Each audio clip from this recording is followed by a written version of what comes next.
Jika meremehkan orang lain dapat berbalik kepada kita, apakah bisa disebut dengan karma? Apakah karma itu ada dalam Islam? Ya, itu istilah ya, di Indonesia diistilahkan dengan hukum karma. Tapi memang dalam Islam kita tidak namakan karma, tapi kita mengatakan memang ada dalam dalil-dalil hadis Nabi SAW yang membuktikan kalau orang melakukan satu perbuatan maka dia akan dibalas dengan perbuatan yang sama. Kalau dalam hal keburukan, misal kita menggunjing orang lain, kita akan digunjing satu waktu. Kita memukul orang lain, kita akan dipukul.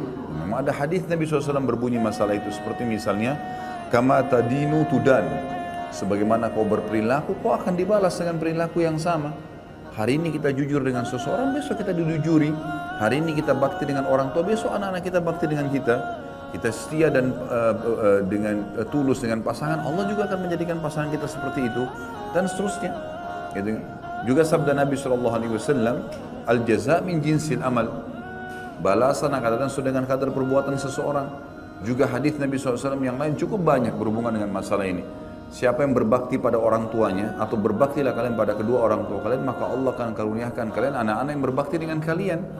Dan jagalah kesucian, kehormatan, kemaluan kalian, maka juga Allah akan jaga kesucian, kehormatan, kemaluan pasangan kalian. Itu dalam syariat. Tapi tidak pernah kita temukan ada istilah karma, ya. Saya tidak tahu ini di Indonesia digunakan apakah seperti itu, persis seperti hadis-hadis kita sampaikan. Kalau iya, maka kita mengatakan hadis Nabi SAW. Kita bukan mengatakan istilah itu.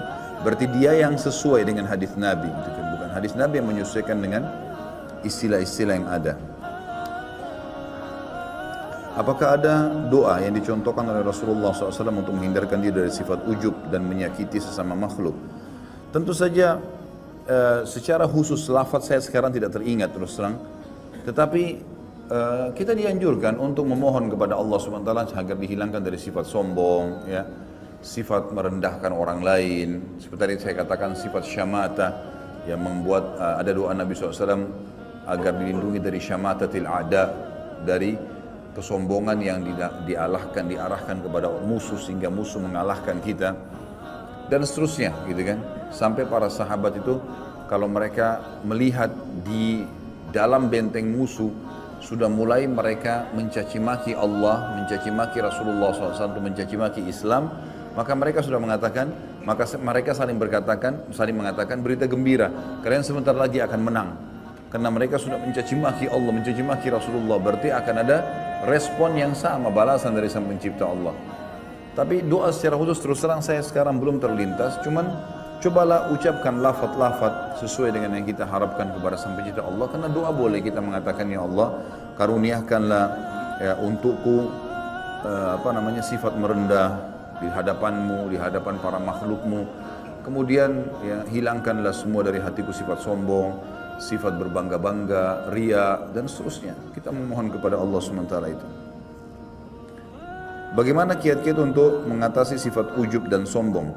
Ketahuilah, setiap terjerumus dalam satu perbuatan salah, ataupun kita akan terjerumus atau baru ingin melakukannya, baik sudah terjerumus atau akan terjerumus, gitu kan? Maka kata kuncinya untuk meninggalkan, kita membaca ancaman Allah di dosa itu. Seperti masalah sombong, apa sih ancaman Allah? Oh ternyata kata Nabi SAW, sombong itu siapapun dalam hatinya ada seperti biji sawi dari kesombongan tidak akan mencium bau surga. Berarti mencium surga tidak akan terjadi, apalagi masuk ke dalamnya. Ada ancaman. Coba baca 5-6 hadis tentang hal yang berhubungan dengan masalah ini. Sama dengan ujub. Ujub itu membangga-banggakan amal, bisa menghancurkan amal pahala.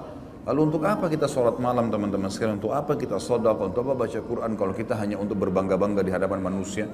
Apa yang kita dapatkan? Pujian dia yang sepanjang lidahnya? Oh kamu hebat ya? Oh kamu soleh ya? Oh kamu soleha ya? Kamu kaya ya? Habis itu gak ada apa-apa yang kita dapatkan, gitu kan? Jadi gak ada gunanya sama sekali. Sampai sebagian ulama salaf mengatakan, jadikanlah dirimu terkenal di langit, maka seluruh yang di bumi akan mengenalmu. Dan janganlah kamu jadikan dirimu terkenal di dunia dan kamu asing di langit sehingga akhirnya kamu akan terasingkan di dunia. Ya memang kita harus bagaimana menjaga hubungan dengan Sang Pencipta Allah Subhanahu wa taala, insyaallah, dan memahami bahwasanya sifat-sifat buruk ini dinilai buruk oleh Sang Pencipta dan kita baca ancaman-ancamannya, insyaallah kita akan tinggalkan. Sama dengan orang kalau berzina, orang bohong atau apa saja, baca ancaman Allah di dosa itu insya Allah kita akan tinggalkan. Karena wahyu berbicara dengan hati manusia. Allahu a'lam.